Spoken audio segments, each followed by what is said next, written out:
Este contenido es de carácter informativo, educativo y documental. Los hechos presentados están basados en investigaciones públicas. Se recomienda discreción del espectador. Visualiza por un momento esta escena. Tienes apenas 15 años. Sales de casa para visitar a quien consideras una de tus mejores amigas. Tus padres no se preocupan. La conocen desde hace tiempo. Ha compartido comidas contigo. Ha entrado a tu casa. Incluso la consideran parte de la familia.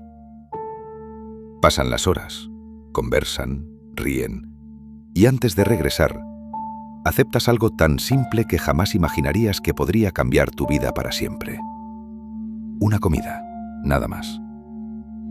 Pero al volver a casa, algo empieza a sentirse extraño. Te desplomas delante de tu familia. Cuando despiertas, ya no pareces la misma persona.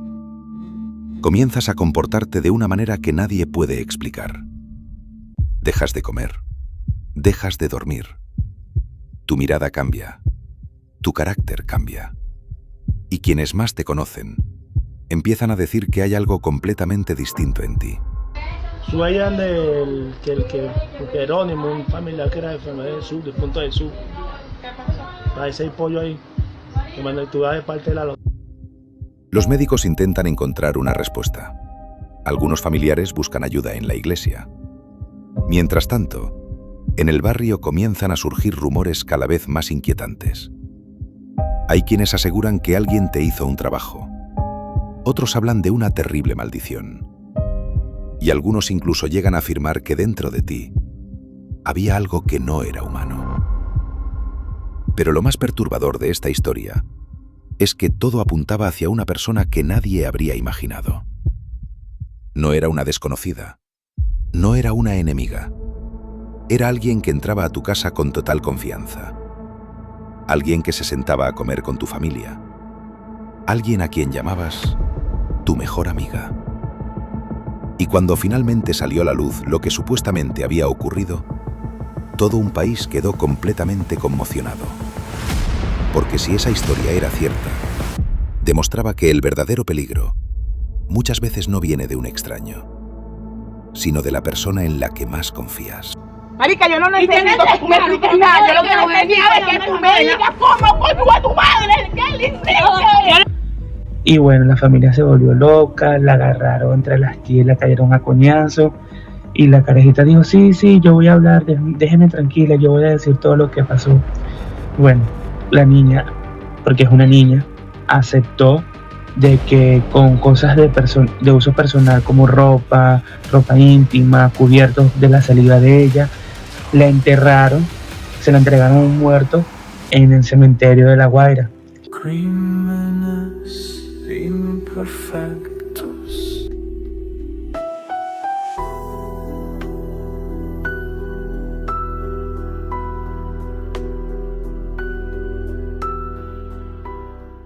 La Guaira, Venezuela. Finales del año 2019. Nadie imaginaba que una amistad que parecía inquebrantable terminaría convirtiéndose en uno de los casos más perturbadores y polémicos que todavía hoy sigue dividiendo opiniones entre quienes creen en una explicación sobrenatural y quienes están convencidos de que todo tuvo una causa completamente distinta. En el centro de esta historia se encontraba Narieli Cacharuco, una adolescente de 15 años, descrita por todos como una joven sumamente inteligente, brillante y profundamente dedicada a sus estudios y al deporte. Tenía un futuro prometedor por delante.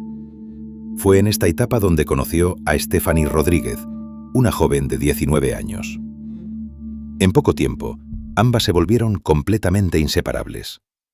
Compartían absolutamente todo. Pasaban las horas conversando, contándose sus secretos más íntimos, sus sueños, sus miedos y, por supuesto, sus gustos. Eran tan unidas que la familia de Narieli la adoptó emocionalmente, recibiendo a Stephanie en casa como si fuera una hija más. Tenía una amiga que desea ser su amiga, le di mucha confianza en mi casa. La amiga se quedaba fines de semana con ella. La amiga pertenece a la religión de la santería. Parecían la definición perfecta de una amistad incondicional. Pero debajo de esa fachada de lealtad, los hilos de una oscura obsesión se empezaron a tejer en absoluto silencio. Nadie vio venir el quiebre. Nadie sospechó que la persona que mejor la conocía guardaba un rencor que pronto arrastraría a ambas hacia un laberinto sin retorno. El quiebre comenzó cuando ambas empezaron a hablar de chicos. Fue en ese momento cuando Stephanie descubrió una verdad incómoda. A Narieli le gustaba exactamente el mismo joven que a ella.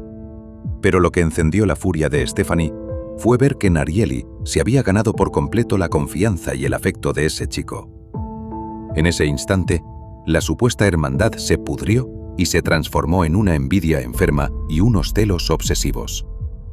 Stephanie, devorada por el rencor, comenzó a idear una venganza terrible en secreto. Aprovechando que entraba a la casa con total libertad, Stephanie le quitó una prenda íntima y pertenencias personales a Narieli. Su objetivo era oscuro. Llevó estos objetos ante una santera para iniciar un trabajo de brujería pesada. El ritual consistía en regalarle esas prendas a un fallecido, por lo que Stephanie fue personalmente al cementerio y las enterró en una tumba, buscando que un demonio poseyera a su mejor amiga. Pero su plan malévolo no se quedó ahí. Hacía falta el golpe definitivo. Aquella mañana, Stephanie consiguió restos de huesos humanos en el cementerio, los trituró por completo y los pulverizó. El lunes 30 de diciembre de 2019, invitó a Narieli a comer a su casa. Con una frialdad espantosa, mezcló los restos del muerto en la comida. Narieli, confiando ciegamente en ella, se sentó a la mesa y se lo comió todo sin sospechar el infierno que acababa de tragar. Hasta ese momento, Narieli gozaba de una salud perfecta. Pero al regresar a su hogar esa misma noche, el colapso fue inmediato. Al cruzar la puerta de su casa, cayó desmayada y seca frente a sus padres. Al principio todos creyeron que era un simple desmayo, algo pasajero.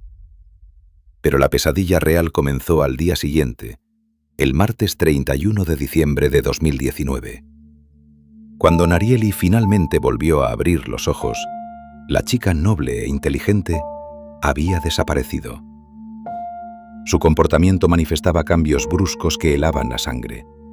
Se volvió sumamente agresiva, gritaba de forma descontrolada, hablaba sola y se negaba rotundamente a probar bocado o a cerrar los ojos para dormir. El pánico se apoderó de su familia cuando, además, extraños moretones empezaron a brotar y hacerse visibles por todo el cuerpo de Narieli. Desesperados, sus padres la llevaron con 2 médicos distintos buscando una cura a contrarreloj. Sin embargo, la ciencia médica quedó de manos atadas. Ninguno de los doctores logró identificar qué le estaba pasando, ni pudo dar una explicación lógica a su aterrador comportamiento. Sumida en una desesperación absoluta y guiada por su fe católica, la madre comenzó a creer que su hija estaba poseída por algún demonio o sufriendo un daño espiritual devastador. Al no encontrar respuestas en los hospitales, tomaron una decisión límite: buscar ayuda en la fe. El jueves 2 de enero de 2020, trasladaron a Narieli a un centro espiritista de la zona para consultar qué le ocurría y ver si un sacerdote o un guía místico podía darles una salida.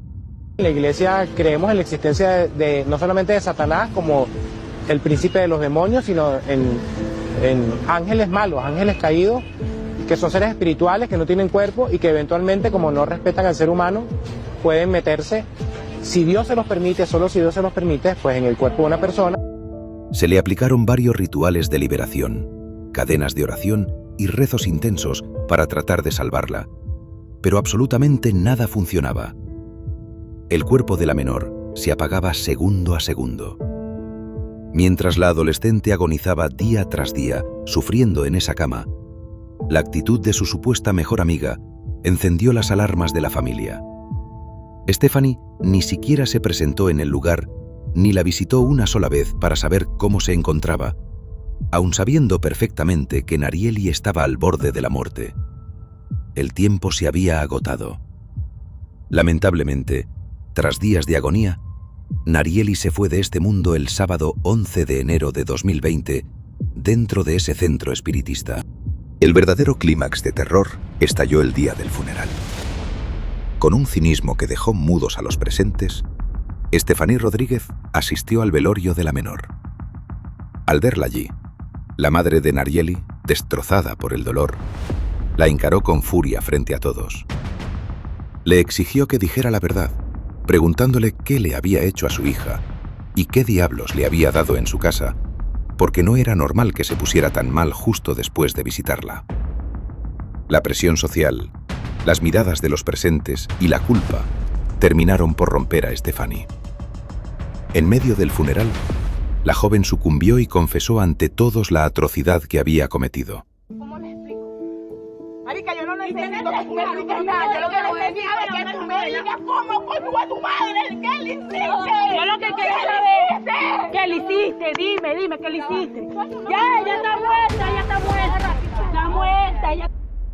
Admitió que le había hecho brujería y que le había dado de comer restos del cementerio a su mejor amiga por puros celos.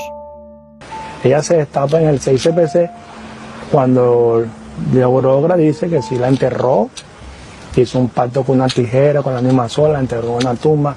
Ella misma se comprometió a llevarlo a los funcionarios a desenterrar lo que ella hizo. Y los funcionarios, como eso no tiene ley, lo hicieron fue soltar a la muchacha, pero ella confesó a ella misma. Más tarde, la autopsia médico-legal reveló la cruda realidad científica detrás de la tragedia. La causa del fallecimiento de Narieli fue un paro cardiorrespiratorio provocado por una neumonía severa. Los forenses determinaron que la ingesta de los restos extraídos del cementerio introdujo en su cuerpo una bacteria peligrosa que comenzó a debilitar velozmente las funciones de todo su organismo. A esto se le sumó que Narieli padecía de asma y de una enfermedad que, ante emociones fuertes, impedía que le llegara la suficiente oxigenación al cerebro. La combinación de la bacteria, el asma y el shock emocional crearon el escenario para un colapso fulminante que requería atención médica urgente. Cualquiera pensaría que tras esta escalofriante confesión, las patrullas se llevarían a Estefaní esposada directo a una celda, pero aquí es donde este expediente da un giro indignante. En este caso, los jueces y la policía no pudieron intervenir. Para poder nosotros establecer responsabilidades, tiene que utilizarse una metodología, utilizarse el método científico, y aquello que no esté establecido en nuestras rigurosas leyes, en este caso el Código Penal nuestro, el Código Procesal Penal, se hace imposible poder tener algún tipo de respuesta inmediata para lo que nosotros podamos creer que es un delito. Para el sistema judicial, la brujería, los amarres o los trabajos espirituales no existen dentro del Código Penal. No están tipificados como delitos. Legalmente, un juez no puede imponer una pena de prisión ni una condena basándose en un acto místico, por más ruin e inmoral que sea. Las autoridades quedaron con las manos atadas ante la ley, dejando una herida abierta y una profunda sensación de impunidad. El expediente de Narieli Cacharuco queda cerrado en los archivos policiales, pero abierto para siempre en la memoria de la comunidad. Es un recordatorio desgarrador de que existen crímenes donde la justicia de los hombres simplemente no puede llegar, y donde el único castigo que le queda al culpable es la condena social y cargar con el peso de su propia conciencia. Y esto fue True Crime, Expediente X, donde los casos más oscuros son revelados al final. No olvides dejar tu opinión en los comentarios.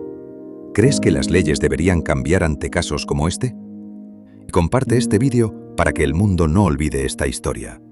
Nos vemos en el próximo expediente. Criminals imperfect.